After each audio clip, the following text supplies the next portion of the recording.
Hello, everyone, and welcome back. It's the Full 40 with Chris, Willie, and Trevor, part of the Nova Insider Network and brought to you by Home Field Apparel. I do have my home field. Trevor was seen in the game versus UConn last year wearing this, but I also have one. I continue to be the only person who has worn home field on every show this year, so I think I should get paid more money for the sponsor. I have a bomber jacket incoming. I made the mistake of going a size down because I went a size up when I purchased that sweatshirt and it was too big, so I went large, and then I was nervous that the jacket would be too big, so I went medium. Somebody talked me into it. I got there. I couldn't get my arms through it because I'm just super strong. I've been check fitting. So I'm excited to come back from my trip and have my replacement jacket in the mailbox. Home field's super easy to make exchanges. Just another plug for their great customer service. So I have that to look forward to when I return home. Yeah, no, I just don't have one yet. In the mail, I moved. There's been a bunch of stuff going on. I did order another shirt though, so that should hopefully be coming to my new address pretty soon. But just don't have one. Home field. When you get a vest, we'll talk. That's what I've been wanting. The bomber jacket's nice. I'm sorry, like everyone looks great in the bomber jacket, but like only the few, the proud of the selected, the 1842 can actually rock a vest. So I love it. All right. Well, lots to talk about today, right? Wait, we have a new promo code also with home. Yes. Oh yeah. Good point. Can't forget. Yeah, so we changed the promo code. I know it's gonna be real confusing for you. It's now promo code Nova Insider. Nova Insider. For a split second, I was like, Nova Insider, just to kind of be full umbrella so that the Mainline Minute and Villanova Tip Time and anyone else that ever joins the Nova Insider Network can also utilize it, and it doesn't always say full 40. I think we like ourselves, but we're not that self-centered. Yeah. Well, Chris Plus, we're not even the best podcast on our network. Who are we to try to make it be irresponsible to try to make something about you and like maybe what your parents did and things like that. So it's good to just be under the team umbrella here. We pay for those who came before us. Exactly. That was good. I'm proud of myself. Yeah, that was pretty good, Willie. All right. Lots to talk about here on this episode of the Full 40. Obviously, since we last spoke, we did win a game. We beat the Lemoyne Dolphins. In a kind of speaking about that. I don't think we're going to be talking about that too much. It was kind of pedestrian. It wasn't great. It was pescatarian almost. Yeah.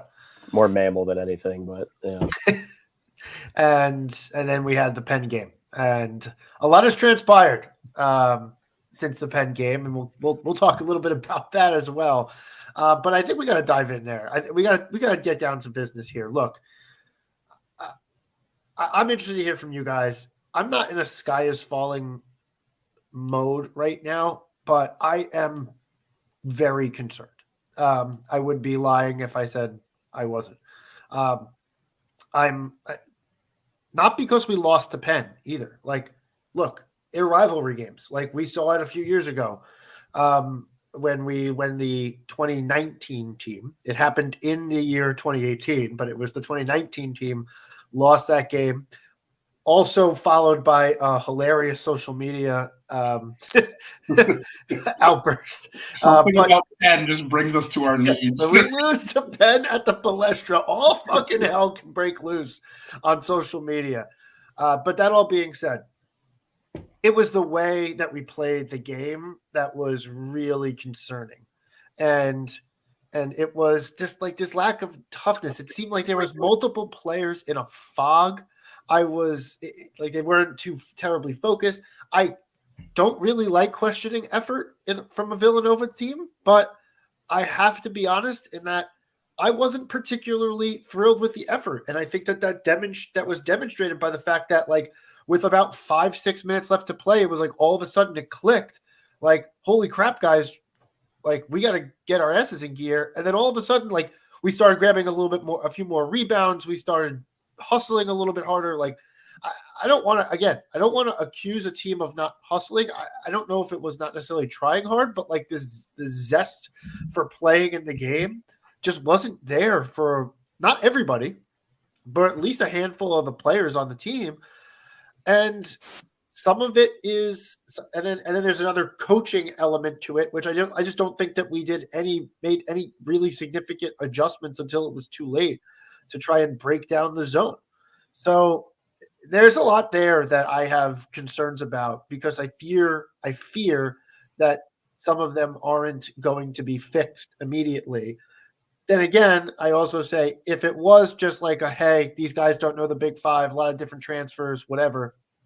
I am kind of the opinion that, okay, well, effort can be corrected immediately. My only concern then would be, why does that even happen to begin with? But neither here nor there. If the effort can be corrected going forward, then so be it. But I was not happy at all. No one should be happy with that performance on Monday.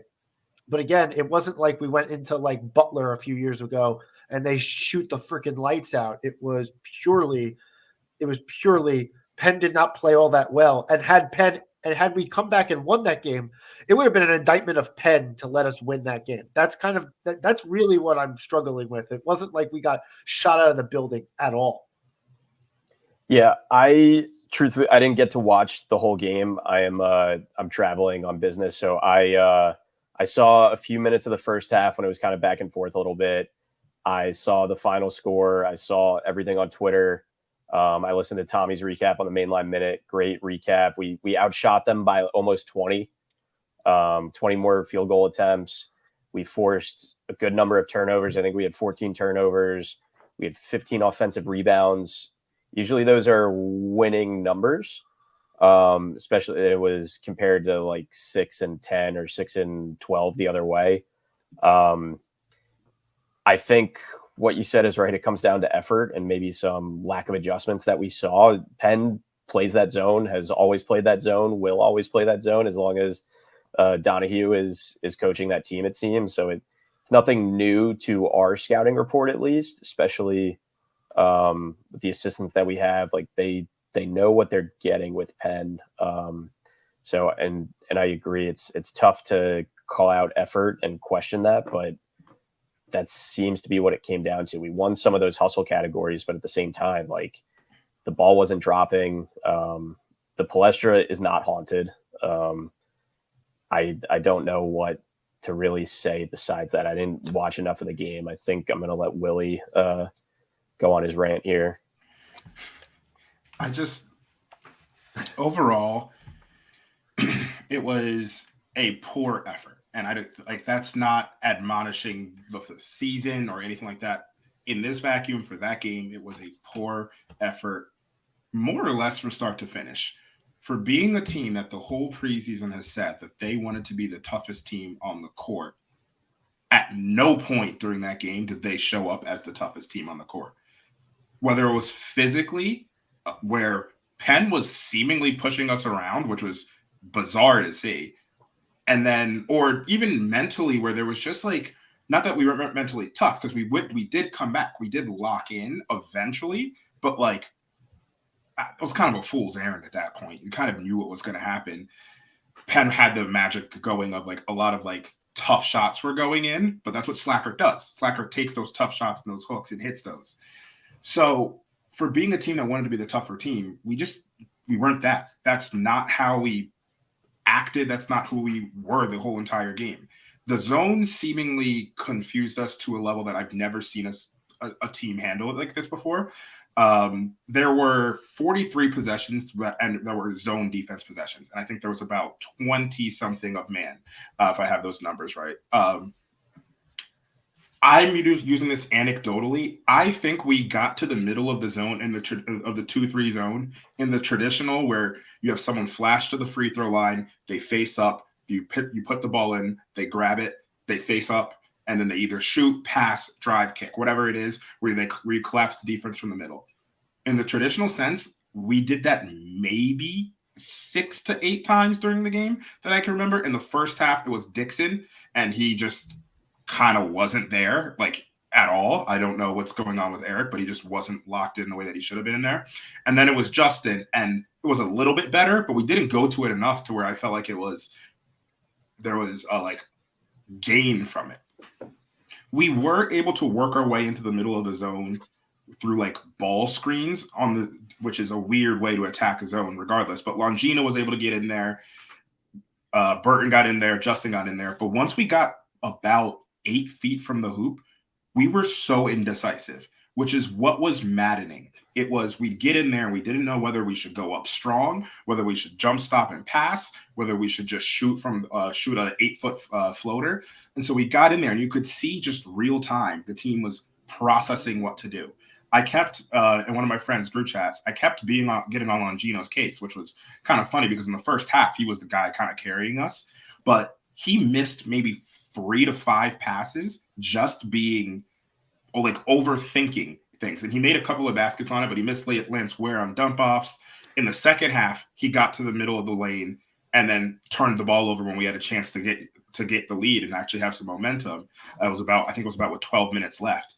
And so there was all these plays where you're just like, we're overthinking it. We're not being tough enough. We're attacking just a rudimentary 2-3 zone. They're disciplined, but it's not like they're insanely long or incredibly fast. So there was just so many things that we did where I was like, I just watched that game and I felt like, I don't think Penn's doing anything great.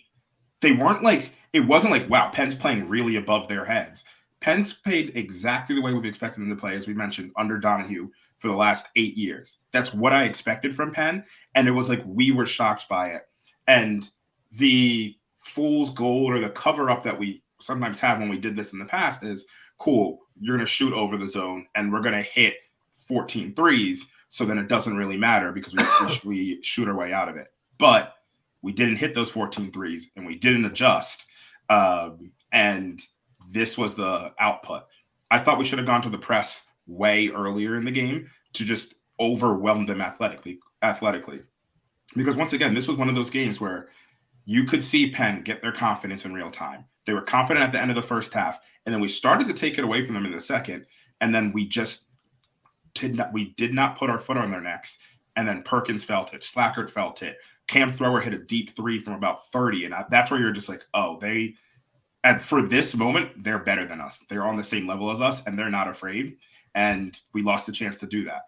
So it was a poor effort.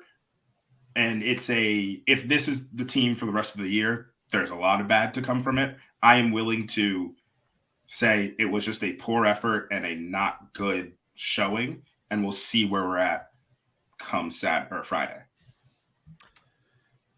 Yeah, Willie, I think you hit a lot of the good points there.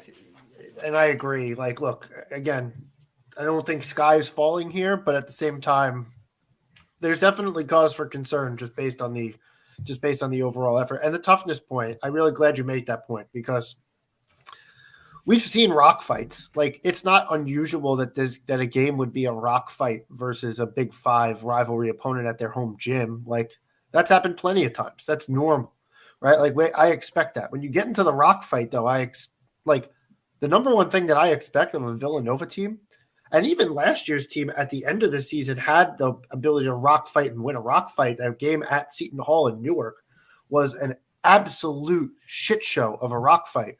And we came out on top. Like, I never had confidence in this game once that we were in control of the rock fight. Like, and it was just going to be a slog to get through that we were going to win.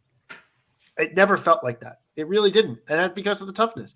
That's because, like, on multiple possessions back to back, like, so I don't really love calling players out, but like Eric Dixon was getting bodied by freaking guy who looked like he could believably play Super Mario in a live action movie, right? Like the guy it's what he looked like, right? Like the pride of Kellenberg High School in Long Island, a rival high school. It's like the third best athletic program on Long Island. It's not even that great, but like it was.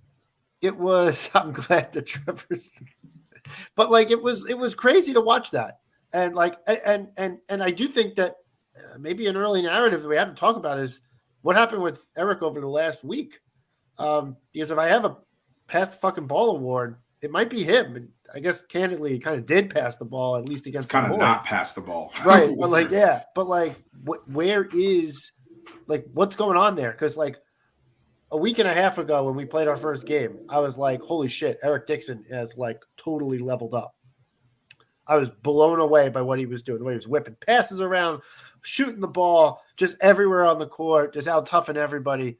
And then he was, I think the positive angle on the Lemoyne game was that he was deferential to other players because they were taking him away. They were doubling down low, and he allowed other players to step up to win that game. Against Penn, he wasn't good. Late, I think he ended up with 12. He might have ended up with 12-9, but that was like there was a lot going on in that 12-9. Yeah. That was like late game kind of stuff going on to make it happen. It wasn't an impactful 12-9. No. Yeah. No. And then like stuff like he's hitting side rim on pull-ups at the elbow, right? Like yeah, that happens once, like fine. Like obviously I don't expect him to hit everyone, but it's like he's not even putting it softly on the rim so that someone can maybe go up and put a putback down. Like it was just I'm just questioning the focus there or whatever. We're gonna need Eric. We're gonna need Eric to be really good. Absolutely need Eric. Yeah, he's the key. We were saying a week and a half ago. So disconcerting to see almost regression. Like I can't remember the last time that I don't want to say he wasn't impactful. Especially I can't really speak about the Penn game too much, but because he did have an impact against Lemoyne at least, and making plays for others and getting rebounds and stuff like that, setting other guys up. But I can't really think back to a time that he was this ineffective in consecutive games. Yeah. I was hoping to get like a tweet after the fact that Kyle Neptune said in his post-game press conference that Eric's been dealing with a flu bug or some other type of illness, because then I would be like, okay, great. That's what you expect, because he is somebody that we've known to be a program guy that brings it every day, and he's transformed his body multiple times for this program and for this team, and just the way that he plays, the way we've come to get to know him through his interviews and his family, frankly. It's just you don't really expect something like that 2 nights in a row. So hopefully he gets his head back on his shoulders for Friday. And I think the thing that's kind of like been sitting with me is the multiple transfers and all that stuff. I think people have had a lot to say. Like, that's not how you build a basketball team, all that stuff. I think where I stand on that is, I mean, one, that's 100% how you're going to build a basketball team in the NIL era. That's just what's going to happen. Players are going to leave. You're going to have to rebuild with that. And not even rebuild, reload. But where I've been noticing is, like, I do feel like there are levels of, like, people still not knowing how to play together in a weird way. And it happens for me almost every rebound with Tyler Burton. And just like Tyler Burton flies around for rebounds. Sometimes he's a little bit out of control, but that's what he does. And if there's a rebound in the area, he's going to be flying to go get it. And what I've noticed is no one's really boxing out for him, which is a thing that like Eric could really be doing. It's like, all right, I'm just going to clear space so that Tyler can fly in and grab this rebound. But instead, we're seeing Tyler and like Eric and Justin, which I think literally happened, where those three went for a rebound and then like the ball just kind of dropped out of bounds. Or like Justin, there was a turnover. I think Justin got a turnover because him and Tyler banged into each other and then Justin hit the ground. So like things like that are happening where like it's just like, oh, like they don't really know how to clear space for Tyler, or Tyler doesn't know I need to take a step back and just let Justin go get this rebound. And they're still learning each other. And that's like the one place where I'm seeing it happen the most, because like I guess we finished with more rebounds than Penn, but like it felt like we were getting killed on the glass. Every important rebound was get going to Penn. And even more so, it was even less about like the rebound, but we weren't securing rebounds. It felt like a lot of the times we were just tapping the ball for someone else to go get it. And no one else was like stepping up and going to grab the rebound. So there's just things I want to see us get better at. We have a high major team who may or may not be good. Who knows about how good Maryland is at this stage? But like, are you talking about us? I can also be talking about us. Who like is? I mean, there's two desperate teams coming in to the Finn on Friday. So like that's just what it is. And maybe we're slightly less desperate because we're not 1-2. But like, I don't know. We've already seen the backlash after this loss. I mean, you can excuse losing to Maryland in a vacuum, but like we're no longer operating in a vacuum, at least until we get some buffer. Like we're no longer operating. Oh no, yeah, we can't go into the Bahamas 2-2. Yeah, like and then get Texas Tech, who is a team we should beat, at least on paper. But you lose that game and all of a sudden you're 2-3. It's just like you could see the spiral happen, just like it happened last year, which is like it's like shit. It feels a little last year-y too, like also, eerily so. Whitmore, just like just reversing the dates of the games. Like last year, we started with LaSalle, so we started with a game that we should have won at home, won that game, lose at a Big Five opponent in a tough rock fight, and then we won versus Delaware State in a game that was like way too close for comfort. Yep. And it's not as egregious. Like we won the first game big, we won the second game technically by point spread big, but not necessarily as strong maybe of performance as I would have thought we would have had against Lemoyne. And then lose in a rock fight at a Big Five opponent. And it's like the first three here, and then we have our Gavitt games, right? Yep. So like and last year versus Michigan State, like we let up a big lead. We gave up a big lead early and fought back. And that was like the first Eric Dixon fadeaway jumper to force overtime or put us in the lead. But like that's like what I'm looking for. Like, hey, okay, this team wants to separate itself. This is not the same situation as last year. Willing to believe it. Friday's prove it time, baby. Yeah. Like you better go out and stomp on the throat, right? Like because I look around and I'm like, okay, like there's nothing Big East wise that's showing that like, yeah, Georgetown's had its struggles. DePaul certainly had its struggles. St. John's didn't look good on Monday, but they're still getting together with a whole new program and like literally all new players. I know the last pod I said I didn't think Michigan was very good. I think Michigan, after watching that game, I was like, Michigan may be way better than I thought they were. So, But last night it was Xavier kind of hung decently well. I think Xavier acquitted itself versus Purdue. Mm-hmm. Butler's been blowing everybody out. Yeah. And then like Creighton took it to Iowa last night. Marquette was really solid on the road versus Illinois. School in Connecticut. Well, yeah, UConn's been fine. And then Providence kicked fucking ass yesterday versus Wisconsin. So Johnny Davis was Wisconsin, but they absolutely slaughtered Wisconsin. Is he still in college basketball? No. Yeah, that's what I thought. I was like, I was kidding. Pretty sure he's not on the team. Yeah, but we absolutely destroyed. They absolutely destroyed Wisconsin. So like the Big East is good. Like the Big East is solid. Like there's nothing to worry about Big East. So like if we're supposed to be a top half team in the Big East, and we're facing Maryland, who's off to a bad start, like, and we're at home, and we would have been favored anyway. Like, we got to go out and win this game. Like, we have to go out and win this game. And it's at the Pavilion. You know, fucking the Nation guys, Nova starting 5, all these guys are going to be going ape shit on Friday. Like, it needs to be brought. And these guys need to match that energy that the crowd's going to bring. Because it's like, season's not over if we lose. But, like, the season gets a little bit really fucking weird if we lose. Yeah, it gets uncomfortable. You just start asking a lot of questions. Yeah. I know I was out here saying we're going to be 10-1 in the non-con. Still possible. And you know what? I'm still staying with it. We're staying 10-1. I'm going to go with blind faith, which I always do. No, I don't.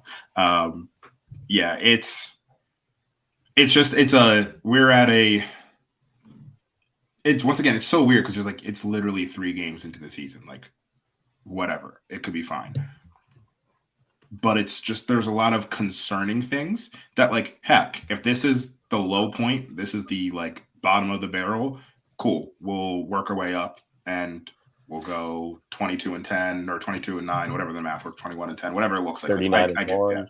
Yeah. Maybe it's just 39-1. Maybe Penn's the transitive national champion. But all that to say, like, it's just, this is a moment where honestly, this is just the moment where we see who the team is. I think that's just really what it is. Like, all right, you have adversity. You're going home. But compared to like the Michigan State game, like we have to go to the Breslin Event Center. Right, that's Michigan State. I can never remember. Yeah, Breslin. It's Breslin Center. Yeah. So we have to go to Breslin and play them. Like, that's an incredibly tough place to play. We're at home, so there's a chance to like regather yourself, win at home, get some positive juju back, and then go play Texas Tech, and then hopefully beat Texas Tech, and then have a chance to like make a statement versus UNC. Yeah, which would be a good chance to make that statement. Well, and to add to that fact, like you win on Friday, right? Like you have good vibes going out of it. You have some confidence going out of it, right? It's still like, it's like a good couple of days, 4 or 5 days of prep for Tech and like togetherness with the team. The teams talk about this all the time, those Thanksgiving time trips, like, or the preseason trips, or sometimes teams go to like Europe or whatever. Like those trips are good for chemistry building. And so with a team with a lot of transfers, like that can help. I don't know how much it's going to help if we lose on Friday. So I'm, I think this is whatever happens on Friday is going to spiral a little bit. Yeah. I hate to interrupt, but urgent text from my dad, quick heart monitor moment. The Knicks are up 3 with 4.7 seconds left with Dante, Jalen, and Josh on the floor. And Dante got called for a 5-second violation trying to inbound the ball. The whole thing. It's all falling apart. Yeah. Pull it it's all together. There. It's all there. I look, I agree. I don't think the world's ending, the sky is falling. I agree with you. This is definitely a see what we're made of kind of week. Obviously the players aren't happy about the outcome. Like, are you kidding? Like, they should show up angry. Mikhail's going to be in the gym. Mikhail's jersey retirement. That gives us like a +10 to start on against the Kevin Willis team. So I don't know. We'll see. Like I said, it's I don't want to throw you off topic there, but you really want to build some momentum before going away, because as we saw, a tough Thanksgiving tournament can be brutal on everything. And frankly, that if what happened if we get a repeat, then there's serious calls for job status and things like that. I don't want to start that conversation again, but somebody will. So, well, I mean, it was going on. It was going pretty hard. It was going on Monday. Yeah. It was going hardcore on Monday. It was an abomination. It was. People were asking, "What is life, yo?" Oh my God. Yeah. So I guess we could kind of pivot a little bit. Let's talk about the big news. Yeah. So let's talk about the bigger news from Monday night. So we unified the Big East through one courageous, generous, super generous Villanova tweeter, Xer, whatever you call it. His one shining moment galvanized all of Big East Twitter to the point I'm seeing our Seton Hall friends are muting the words "I have 2 degrees from Villanova." I'm seeing all sorts of. I made several of the jokes today. We're all making these jokes about Joey's tweet. Oh Alan, man, get on it. Like this is just. I've never seen anything like this before. It's so good. It's such like and the way it was tweeted, it's such a copy pasta. Like it's so like. It's so good. It reads exactly like the Nick Castellanos. So for our friends who are not on Twitter, I was to say there's people who definitely know what's going on. There was I'm not gonna say it word from word just because I don't want to rehash it like completely and just. There was an individual who tweeted something along the lines of, I have degrees from Villanova. I am, my family has donated a lot of money to this school.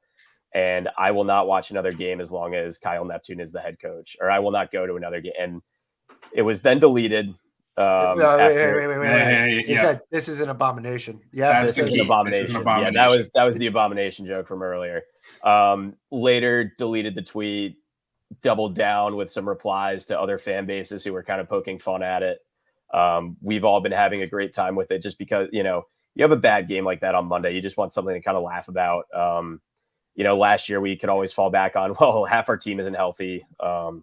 This year we have, well, at least somebody said something really dumb on Twitter that we can all kind of look at and smile at. And at least that was kind of like the break in the storm for us, at least a little bit here at the Nova Insider Network. I don't know. It was just fun. It was fun. Look,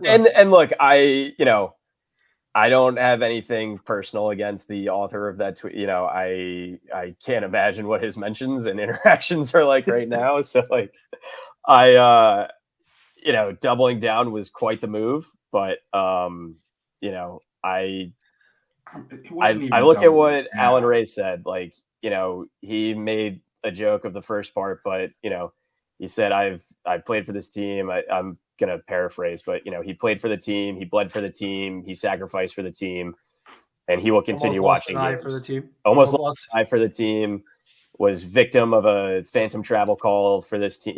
There's so many things that we live with as fans, and it's just like, for us at least, the sickos, the diehards, the crazy people, there is a lot. There would have to be a lot to happen for me to stop going to games. Or I also don't believe him. I also don't believe him. Absolutely not. Yeah, the guy is for everything. I guarantee you, I will. If I'm at the game on Friday, I'll probably run into him at the door. And I'll just be like, what is life right now? Because he's a huge fan.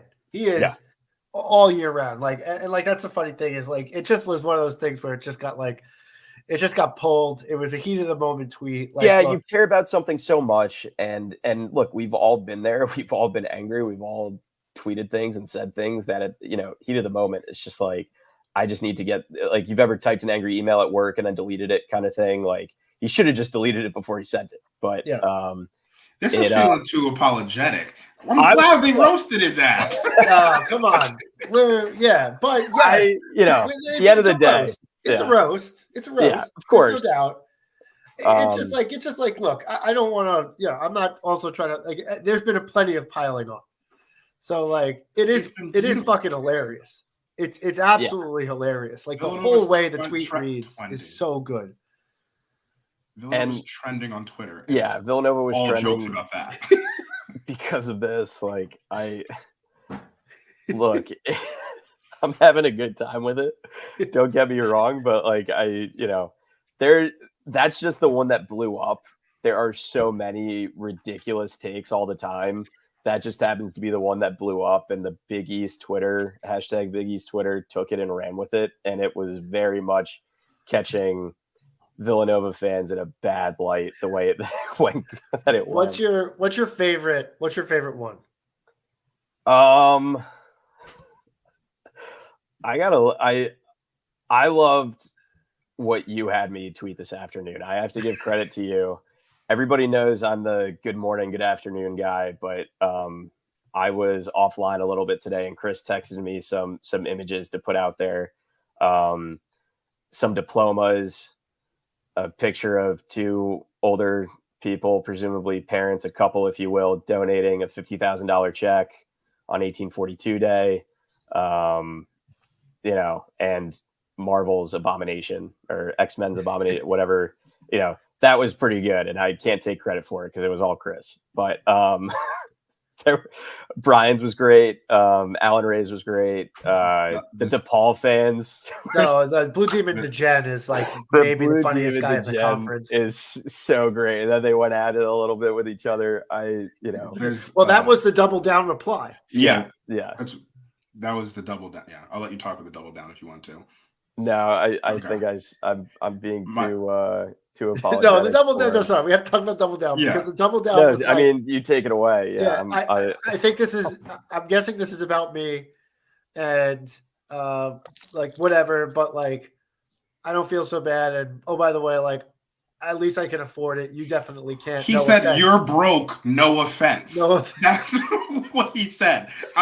We're playing too nice about this. He said, "Y'all broke. No offense. My family could drop $50K. I don't no know offense. the guy. I'm sorry to your poor family." I'm not just gonna blatantly. It's so good. Things It's that he so definitely good. shouldn't have. I'm just saying things that he said No, on that's Al something Gore's you internet. say in person. You're gonna get punched. Like, I welcome. Oh man. But yeah, it's And then did you see Blue Demon DeGen's response? He was like, my dad owns Nintendo. Yeah, my dad owns Nintendo. Fuck off, like broke ass. So if nothing so else, good. it helped us all put a smile on our face. Like, yeah, he's in Villanova basketball jail right now. But my favorite one was this hall pass, a Seton Hall guy tweeted it's a picture of it's the Bush getting informed it's the about Bush 9/11. getting the 9/11 news, but it's whispering in his ear. It says, "Sir, he was a multi-year graduate of Villanova, bachelor degrees and masters." That meme format always gets me, and I saw that and I started cackling. And there's like a Tony Soprano one that's a really good one too. Someone just put out it was a UConn the dude fan talking to the girl on the date. Oh, that one was good. That one was good. That was Kevin Pulsifer did Someone laid it over like that. You know that Hitler video where he's screaming in the room? Someone played it over that. It's just getting all the from an old movie. It's not. Nova starting 5 to their credit. I thought I had it first. Yeah. Nova starting 5 had it first by a good 15, 20 minutes. Beat me to the punch. I just didn't see their tweet. So I apologize to the Nova starting 5 guys, but the Nick Castellanos, that's a drive to deep left field. That's a home run. That's gonna make it 4-0 Reds. I don't know if I'm gonna donate to this school again. Yeah. J is for Gerald had a Photoshop of a bench mob celebrating with just his Twitter profiles in for all the team members. That one was good. J is for Gerald. That was so good. One of my actually favorite sidebars is that people were like, wait, maybe he is really rich because how did he donate for 1,842 days in a row?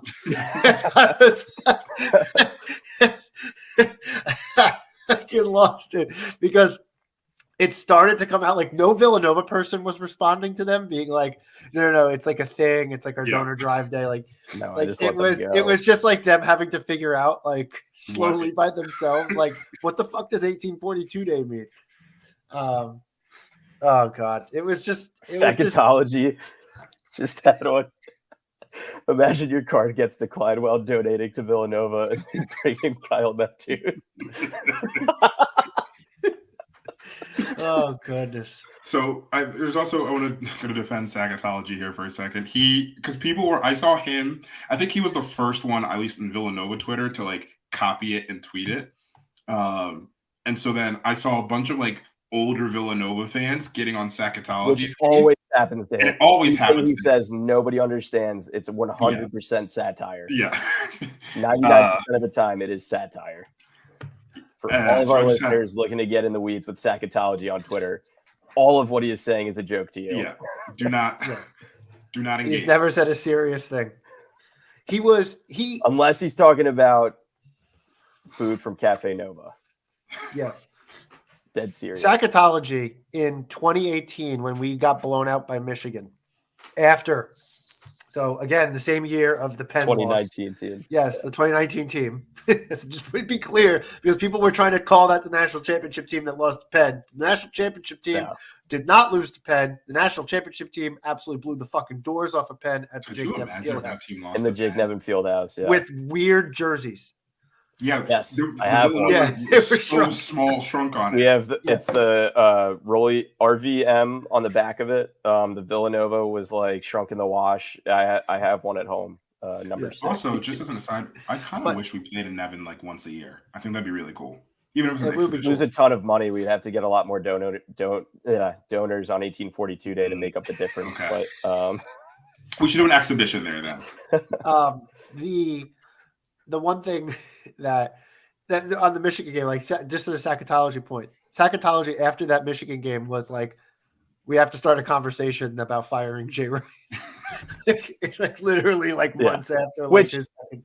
And that's been a long-standing tradition of his. Anytime Jay Wright lost a game, any Jay Wright, now Kyle Neptune, before the games even start, he's saying you have to wonder if this is the last time we see him on the sidelines. But it's it's just a moment of appreciation for all of you Villanova Twitter people not taking it too seriously. Did he tweet that at the Final Four game? Yes. He did. Okay. He did. Yeah, he was right. When right. it circled back around, he replied and was like, "This is not what I meant."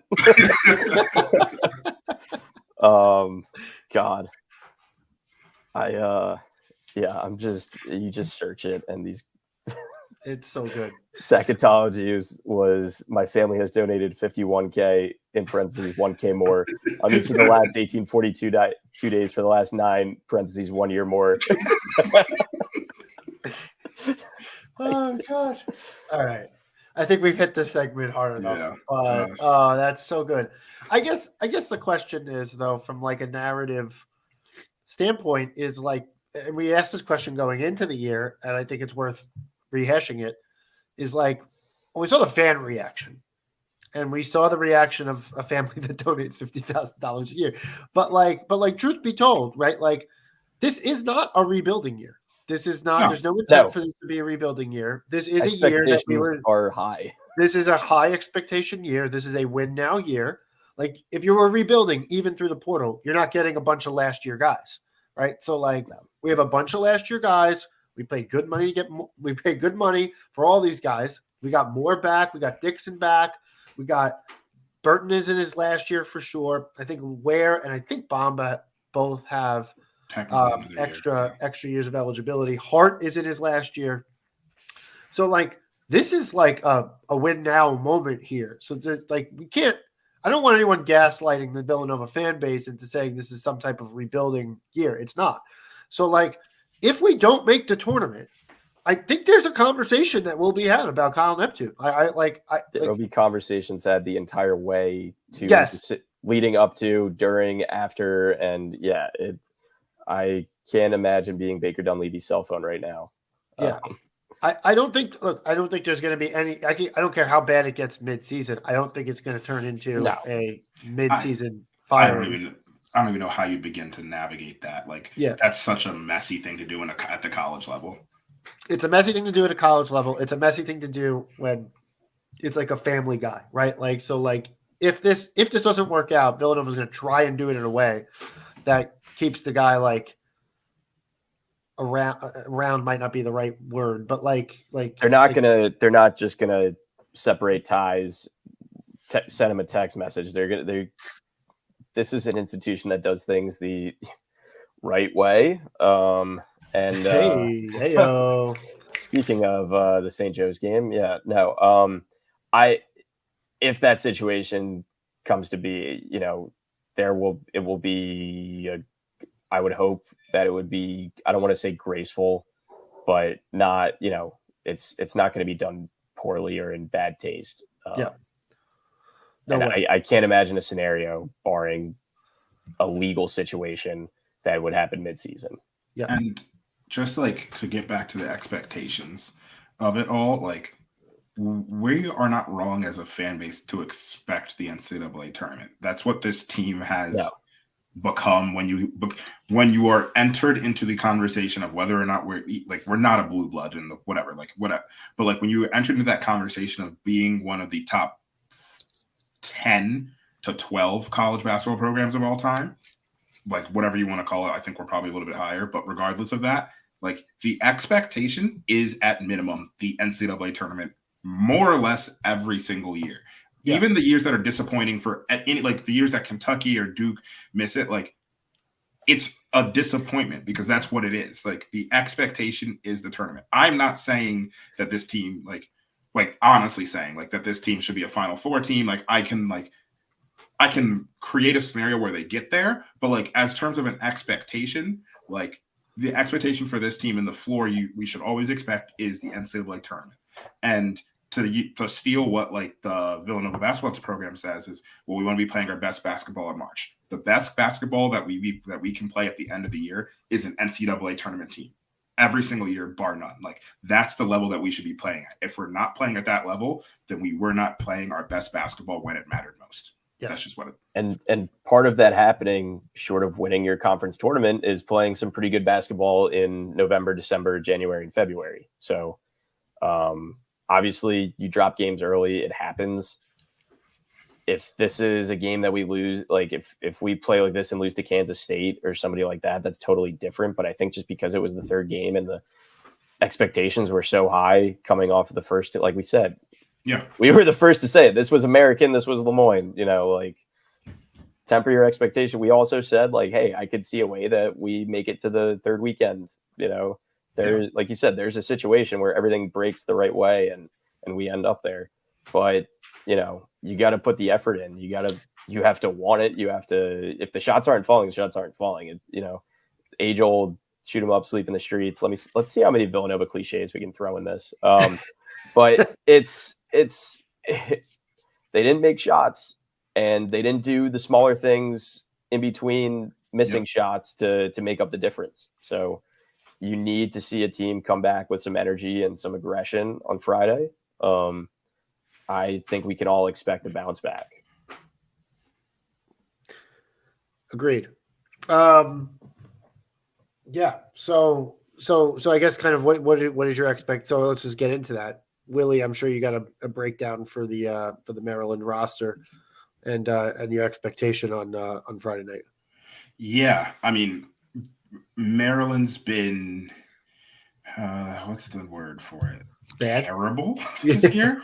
And I don't fully even like they played Mount St. Mary's. They won by 15. They lost to our Angelo Brizzi and Davidson by 3, which, like, once again, and then they lost to UAB 66-33 or 66-63. All three of those, well, Mount St. Mary's besides Davidson and UAB are like strong mid-major teams. They are in theory better than the Ivy League teams, and Maryland lost to them by like 3 each. So like they've lost 2 close games to teams that they should beat on a neutral floor. So like there's that. Of like, all right, is it that bad? That's me trying to spin it properly. But like, there's just a lot of funkiness on the team. Jameer Young is their point guard. He's shooting 30% from 3. Obviously, small sample size. He's been playing well enough for them. He's going to be the guy who has the ball in his hands the whole entire time. But he's not shooting well off the rim, which he's like hasn't really done historically because he's 6'1". But it's just like they're putting a lot on him. And then when you like look at the rest of their team, they have Deshaun Harris-Smith, who was actually was probably going to be our first recruit for this coming year, but he was probably the first person we lost because of the Jay Kyle switch, where we were his final 2 and he chose Maryland over us. Preseason, there had been rumors and like teams, like I had heard like people like Sam Vecini and people like on other like draft Nick people be like, there's actually rumors about him being like potentially one and done level because he's a big, strong guard. He can shoot the 3. He's been a freshman. He's had good moments. He's had like not great moments, but he's been a freshman. He's 1 for 9 from 3 right now, so he hasn't really done it, but like I think we'll see him grow into that. They have Donta Scott, who's back for another year. Donta Scott, I feel like, has been here since I feel like Donta Scott played with Melo Trimble. And he's been here for a while, and you've seen Donta Scott, big man. Him and Eric will play. I think it'll be an interesting matchup. And then they have a bunch of other players like Julian Reese, Jordan Geronimo, who I believe is a Wisconsin transfer, if I got that right, or Indiana transfer. Another big man, and then just some freshmen and like sophomore Noah Batcher that I think are all interesting players, but they're not fitting together. And I think a lot of it kind of comes down to Willard. I mean, as a team, Maryland's shooting 22% from 3. They can't really shoot the 3. They have like one point guard who like can pass the ball. Everyone else really isn't passing it. They turn the ball over a lot. They're not absurdly athletic, so it's just like a weird team that's like trying to figure it out.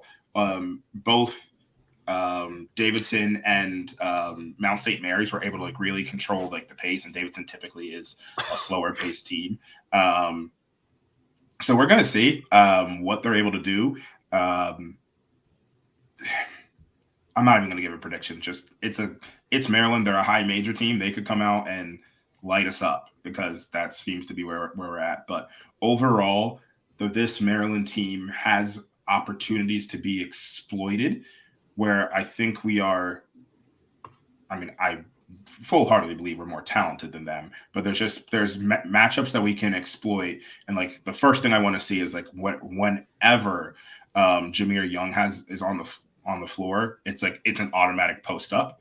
And this might be what we go back to. It's just like an automatic post up in terms of like Jameer Young. The matchup I want to see is Justin Moore get into his post up, TJ Bamba getting into a post up, and forcing Jameer Young to foul. Getting him in foul trouble early kind of eliminates like their entire point guard game, and then you're putting a lot of pressure on Deshaun Harris and who am I thinking of? Like Jahari Long and one of their freshmen to kind of like be the guard to the point guards, and like Donta Scott or Julian Reese can sort of do it, but like not really. So there's just this and Donta Scott really can't outside of like dribble handoffs. So there's just like this opportunity to really kind of get them in foul trouble and dictate the pace of the game and have it be done to us. Now, what I'd expect Maryland to do, just really simply, is to play some 2-3. Now, Willard. Why wouldn't you? Yeah, Willard historically hasn't. Does that work against us? But why wouldn't you? I would, if I'm Maryland, the last 5 days, all I'm doing is however many days it's going to be since then. I'm just installing 2-3 to try to play that at least for half the time. Because if you want to see something interesting, so I'm on Synergy right now.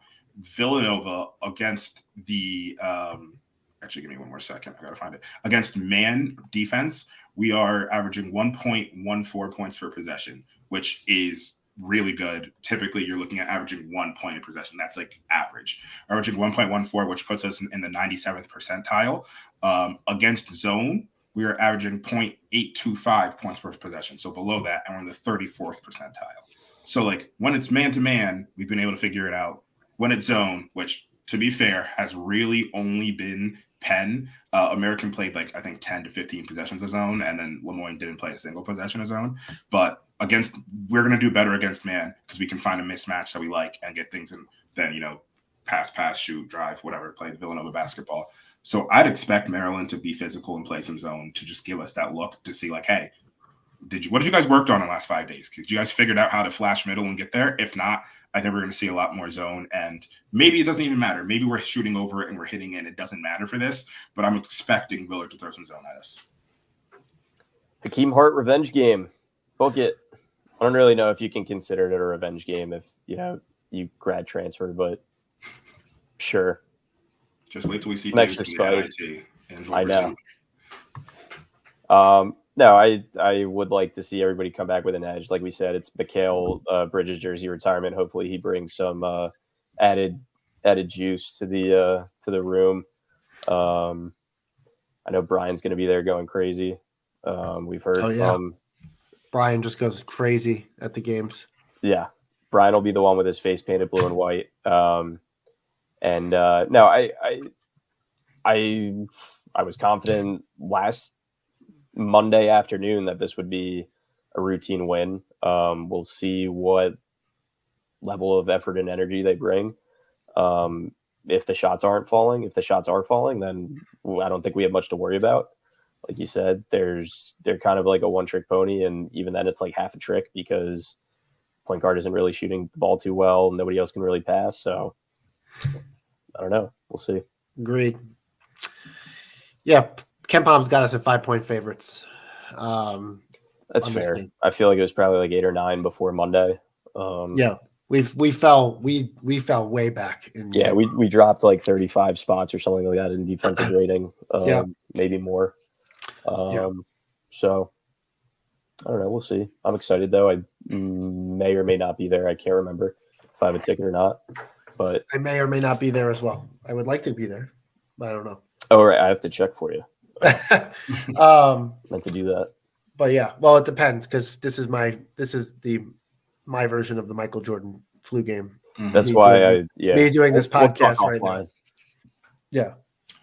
Frontline hero. Look, guys, I think from my point of view, like that's all I really had. I was hoping to be gloating a little bit, talking about, okay, how does this team fit in with the Big Five Classic that's going to come up? Like, how do we all do that right now? Got to see what happens with St. Joe's. Yeah, we got to see what happens with St. Joe's because they beat Penn. And then if we beat St. Joe's, then it goes to, then we're all 1-1 in our pod, and it goes to like net rating or something like that. Which would definitely be us, right? Which we would 100% joked like 2 weeks ago that it definitely wouldn't go to net rating, and here we are. So hopefully it goes to net rating. I will definitely be at that game. Going to see the right way dedication and be up front for that. But yeah, so I mean, look, this Maryland game is huge. We talked about it ad nauseum already here. Like, we got to get on the right track here. We have to get on the right track. This has to happen. Team's got to show out. It's a prove-it game already this early this season, but it's a prove-it game about this team's mettle and toughness. And so that's what I'm looking for. Look, if the shots don't fall, I hope the shots fall because it makes it easier. But if the shots don't fall, then I want to see this team bully Maryland into a game that they're going to win and force the issue. Okay. 2020 from Eric. Let's see it. Love it. Yeah. All right. That's all we got. So we'll be back.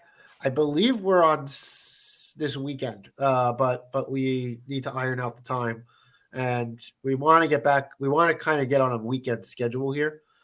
We have a couple of things in the works. I'm working on a pre-Big East podcast. I'm working on a St. Joe's preview podcast. So stay tuned. We'll be in touch. We have some potential guests lined up. So we'll get that over and post it on Twitter as soon as we can. All right. That's all we have for you today.